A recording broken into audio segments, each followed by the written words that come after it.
Le sort des otages détenus par le Hamas à Gaza reste encore très incertain. Peu d'informations, peu de communication, les familles restent dans un flou tragique. Le responsable en charge des personnes enlevées et disparues, Gal Hirsch, a tenu ce samedi soir une conférence de presse au cours de laquelle peu de détails supplémentaires ont été fournis. 126 familles en tout sont concernées par cette prise d'otages, des familles avec lesquelles Gal Hirsch a promis d'entrer en contact. Le responsable a précisé que de vastes efforts diplomatiques étaient déployés pour mener cette bataille contre les forces du Hamas à Gaza. Ensemble, lors d'une conférence de presse, les familles des victimes ont exigé du gouvernement qu'il fasse pression sur tous les acteurs concernés pour ramener leurs proches sains et saufs. Entre autres revendications, le transfert de médicaments.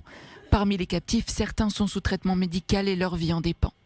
Au carrefour Kaplan à Tel Aviv, près du quartier général de la Défense, des dizaines de manifestants appelaient hier à la libération des personnes détenues par le Hamas et accusaient le Premier ministre israélien Benjamin Netanyahou, qui n'a toujours pas parlé aux familles des otages, d'être responsable de ce drame.